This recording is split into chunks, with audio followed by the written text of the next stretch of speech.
महान दार्शनिक अरस्तु ने कहा है कि म्यूजिक फॉर सोल और जिम्नास्टिक फॉर बॉडी। आत्मा के लिए संगीत होता है, शरीर की आत्मा के लिए, और शरीर के लिए अगर फिजिकल हम एक्सरसाइज के लिए कहें तो एक्सरसाइज होते हैं, व्यायाम होते हैं। और आज के इस क्रम में जिला सूरजपुर के अंतर्गत जो प्रतापपुर विकास खंड है और वहाँ पे गांव है सौतार, और वहाँ पे मैं आया हूँ।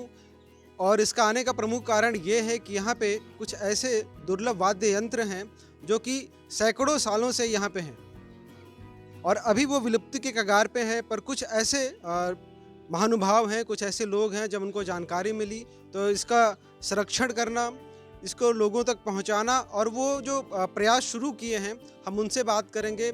और जिस घर में ये वाद्य यंत्र रखे हुए हैं उनसे भी हम बात करेंगे और इसके पीछे क्या हिस्ट्री है, क्या स्टोरी है, वो सारी चीज़ें बताएंगे और ये बहुत ज़्यादा इंटरेस्टिंग है। आइए हम चलते हैं यहाँ पे जो सीनियर है सर से हम बात करते हैं और जानते हैं क्या इसका महत्व है। हेलो सर, क्या नाम है आपका? मेरा नाम अजय कुमार चतुर्वेदी है। सर, आप इस मुहिम में, इस कार्यक्रम में कब जुड़े और आप पेशे से क्या हैं? मैं पेशे से शिक्षक हूँ। जी हाँ। पर मेरी रुचि संगीत, पुरातत्व या लोक संगीत या लोकगीतों पे है। तो मैं वाद्य यंत्रों की खोज की तरफ मेरी रुझान, जब मैं पढ़ाई कर रहा था 9वीं 10वीं में, तब से मेरी रुझान है जी। और तब से मैं इन वाद्य यंत्रों का खोज किया हूँ और संरक्षण करवाने का प्रयास कर रहा हूँ। जी हाँ। ये कौन सा वाद्य यंत्र है? जो मेरे हाथ में वाद्य यंत्र है, ये बहुत ही दुर्लभ वाद्य यंत्र है। इसको शिकारी बाजा या तो झुनका बाजा के नाम से जानते हैं। जी हाँ। इस वाद्य यंत्र को बजा करके शेर जैसे खूंखार जंगली जानवर को पास में बुलाया जाता था। और जब राजाओं के राज के समय, शिकार के समय इस बाज को बजाया जाता था। जी जी। और इसी तरह से कुछ वाद्य यंत्र ऐसा भी हुआ करता था जी। जिसको बजा करके शेर को भगाया जाता था। ओके। जैसे ढोक बाजा हुआ या घुमरा बाजा हुआ। जैसे आपके सामने ये ढोक बाजा है, एक बड़े तुम्बे से और बांस और तांत से बना हुआ है। इस वाद्य यंत्र को आप बहुत वाद्य यंत्र का नाम सुने होंगे, पैर से, हाथ से, नाक से, मुंह से बजाया जाता था। लेकिन एक ऐसा वाद्य यंत्र है सरगुजा जिले का जो कि पेट से और हाथ से बजाया जाता था। झंकार और ताल भरी आवाज़ दोनों निकलता है इसमें। काफ़ी दुर्लभ वाद्य यंत्र है ये। अभी के समय में कुछ ऐसे लोग हैं जो इसको बजा सकें या फिर वो जानते हैं? आज इसको जानने वाले या बजाने वाले बिल्कुल विलुप्ति के कगार पे हैं या नहीं के बराबर हैं। जी। हाँ, जिनके घर में मैं रखा हूँ, उनके जिनके मैं कहना चाहिए परदादा से मिला था, उन्होंने बजाना सिखाया था, तो उनके नाती लोग आज बजा लेते हैं और जीवित रखे इसकी आवाज़ को। हम उनसे भी बात करेंगे, पर पहले हम थोड़ा इस जो सेगमेंट है कंप्लीट करते हैं। ये वाद्य यंत्र कौन सा है? ये है रौनी, जी। जो कहना चाहिए कि भजन आदि में बजाया जाता था। लेकिन एक दुर्लभ जंतु गोह जो बोलते हैं, उसके चमड़े से बनाया जाता है और तांत से, जो कि आज ये गोह जंतु भी मिलना दुर्लभ है, इसलिए बाजा भी दुर्लभ हो गया है। तो इसका जो साउंड है कौन से इंस्ट्रूमेंट से सिमिलर है, मतलब किस तरह से? इसके कहना चाहिए कि जो सारंगी से मिलता जुलता आवाज़ है इसका। जी जी जी जी। सारंगी जो बजाते हैं। हाँ, उससे मिलता जुलता आवाज़ है। ये जो नेक्स्ट है सर, ये अगला? ये भरथरी बाजा है। अच्छा। जो कि कहना चाहिए कि भीख मांगने के लिए या तो भजन आदि में इसको बजाया जाता है। इसको भरथरी बाजा के नाम से जाना जाता है। नहीं, जैसे भारत के इतिहास में एक काल था ना, सूफी वाला जो काल था, भक्ति काल था। वही सूफी वाला काल से मिलता जुलता ये वाद्य यंत्र मान लीजिए इसको जी। तो उस दौरान जो भी जीवन यापन के लिए भीख मांगना या गाना बजाना। और एक वाद्य यंत्र, ये भी दुर्लभ वाद्य यंत्र है। क्या नाम है सर? ये तो मुझे डफली जैसा दिख रहा हाँ है। जी, डफली जैसे जरूर दिख रहा है, लेकिन ये डफली नहीं, ये डंफा है। अच्छा। और डंफा ये बाजा है जो कि बताते हैं कि इसकी आवाज़ से देवी माँ ज़्यादा खुश होती हैं और देवी भजन में बजाया जाता था। और इसका बनावट भी चंदन की लकड़ी और बंदर के जो छलरी होता है, चमड़ी, उससे बनाया जाता है। और बजाने का तरीका भी दोनों हाथ से बाधक इसको पकड़ के बजाता है।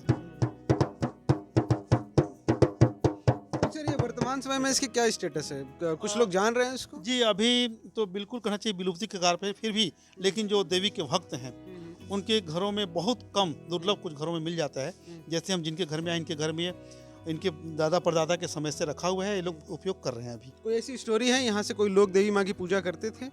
हाँ, इस गांव से कुछ लोग ऐसे भी हैं जो कि इस बाजा के साथ 14 वर्षों तक देवी के मतलब धाम में, कुदरगढ़ में, इसी बाजा के साथ मतलब भजन कीर्तन किए हैं।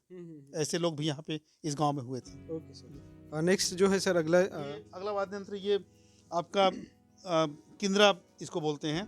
तमूरी की जैसा दिखाई दे रहा है, जो तुम्बा और तार से बना हुआ है, 3 तार लगा है।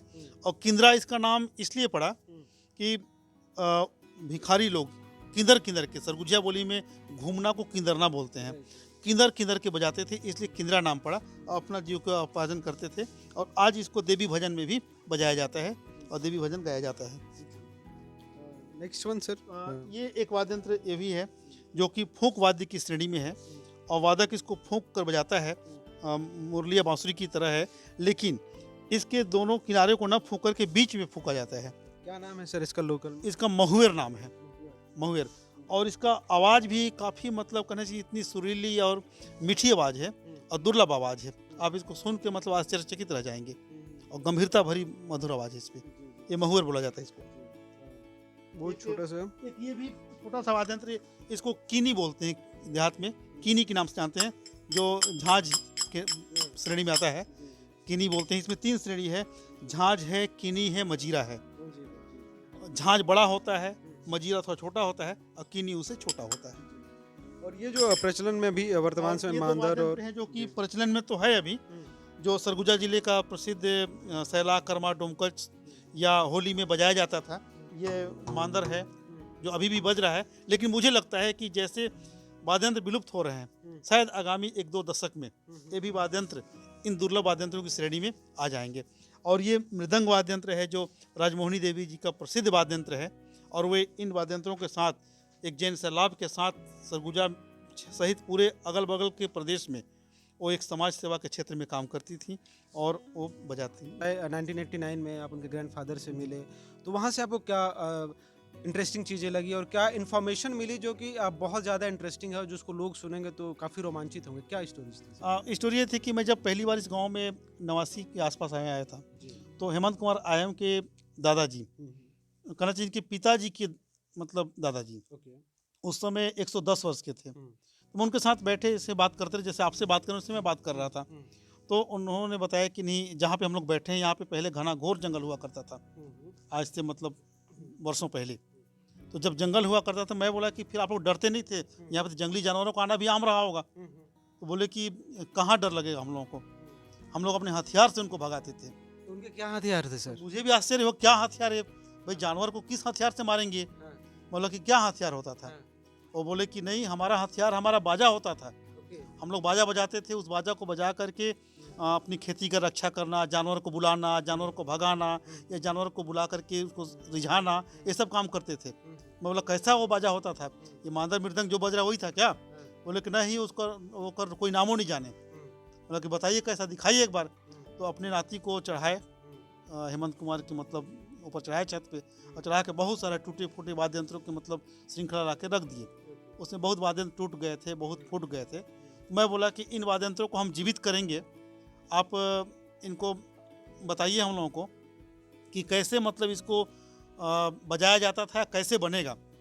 जो भी पैसे लगेंगे हम लोग खरीद के लाएंगे, उसका सामान देंगे और उसको मतलब करेंगे। तो लास्ट में फिर बताने लगे और झुनका बताए सर कि इससे मतलब शेर तो काफी खूंखार जानवर होता है, निश्चित रूप से हम जानते हैं, लेकिन इसकी आवाज सुन के कैसे रिझता था वो, उसकी स्टोरी कैसी है? ये कर्णप्रिय आवाज है, ये जो बज रही है ना, कर्णप्रिय आवाज है। इस आवाज से शेर रिझता था और इस तरह बजाते थे। और जब शेर जब करीब आता था, जब इनको कहना चाहिए कि डर लगता था या कोई खतरा मंडराता था, तो बाजों की आवाज़ बदल देते थे ताकि आवाज़ सुन के भाग जाए। ऐसा मतलब शेर को रिझाया करते थे। तो जब आपके पास इतनी सारी इन्फॉर्मेशन आई, इंटरेस्टिंग आई, तो आप क्या प्रयास किए कि ये जनमानस तक पहुँचे, स्टूडेंट इसको जाने या फिर जो भी डिपार्टमेंटल लोग हैं वो उसको जाने? उसके लिए आपने अभी तक क्या तैयारी की? उसके लिए मैं सर वाद्य यंत्रों को लेकर के कई जगह, जैसे छत्तीसगढ़ शासन के लिए भी या शासन स्तर पे जो सेमिनार होते हैं या खोज परख कोई सेमिनार हैं, उन्हें प्रस्तुति करना या उनको इतिहास को लिखना, वाद्य यंत्रों की जानकारी को लिख करके प्रकाशन कराना, ये सब काम मैं कर रहा हूँ और जैसी भी जानकारी हो पा रही है लोगों तक पहुँचाने का प्रयास कर रहा हूँ। थैंक यू सर, आप हमसे बात किए, इतनी इंपॉर्टेंट इन्फॉर्मेशन दिए, है ना। बाकी यहाँ पे जो बाशिंदे हैं जिनके घर में हम आए हैं, लोकल हैं, हम उनसे भी बात करेंगे। Thank you sir. Thank you sir.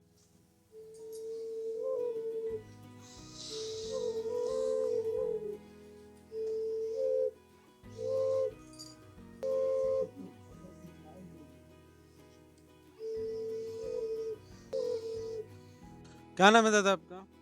मेरा नाम हेमंत कुमार आयम। अच्छा, तो ये जो महुअर बजा रहे थे वो कब सीखे हैं आप उसको बजाना?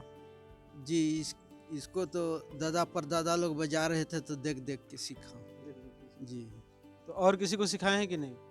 तो और तो लड़का लोग नहीं जानते हैं, मैं ही जानता हूँ। आपका क्या नाम है दादा? दिलबोध। क्या बजा रहे थे अभी आप यहाँ? तो बजा तो किंद्रा बजावत। कहाँ से सीखे हैं इसको बजाना? ये बजा और मतलब ऐसे भाई पांडा लोग वहाँ जहाँ जाती ना, ये कहीं दूर दिक्कत में तो मतलब बजावत रहते हैं, तो हम मन मतलब कुछ बजाए देखती। तो आप क्या अपील करना चाहेंगे जो भी लोग इस समाचार को देख रहे हैं, तो उनसे आप क्या अपील करना चाहें, क्या निवेदन करेंगे कि किस तरह से इसके लिए कार्य हो ताकि और भी लोग इसको जान सकें? जी इसको देख देख के और लोग भी इसको बजाना गाना सीखें। हाँ, यही हम लोगों का प्रयास है। महोत्सव हो या फिर कभी शिकार का समय हो, तो उन सभी जगहों पे या उस सभी समयों पे इन लोग वाद्य यंत्रों का प्रयोग करते थे अपनी रक्षा के लिए भी, अपनी खुशी को सेलिब्रेट करने के लिए भी। और वर्तमान समय में इनकी यही अपील है कि ये जो वाद्य यंत्र हैं इसके विषय में और भी लोग जानें और जिस तरह के म्यूज़िक ये देते थे ताकि वो कंटिन्यू हो सके। फटाफट न्यूज़ को जब ये पता चला इन्फॉर्मेशन, तो हम इनके पास आए और वस्तुतः कंडीशन हम जानने की कोशिश किए। और जो कुछ वाद्य यंत्र हैं जो विलुप्ति के कगार पे हैं, तो निश्चित रूप से उनको संरक्षित करने का प्रयास करना चाहिए, वो प्रशासन के माध्यम से हो या फिर जो भी शिक्षा या फिर जो भी इनके गुणी लोग हैं उनके माध्यम से हो। तो आने वाले दिनों में हम यही उम्मीद करेंगे कि जो भी लोग इस न्यूज़ को देख रहे हैं, खबर को देख रहे हैं, वो ऐसे ही वाद्य यंत्र हों या फिर ऐसे कलाकार हों जो कि मतलब विलुप्ति के कगार पे हैं और उनको बताने की, उनको जानने की ज़रूरत है। कैमरामैन गज्जू के साथ मैं दीपक पांडे, आप देख रहे हैं फटाफट न्यूज़। और इस तरह की खबरों के लिए आप हमसे जुड़े रहें, बने रहें, लाइक करें, सब्सक्राइब करें, कमेंट करें और हमें बताएं कि इस तरह की जो इंटरेस्टिंग न्यूज़ हम आपको देते हैं वो आपको कितना अच्छा लगता है। Thank you very much.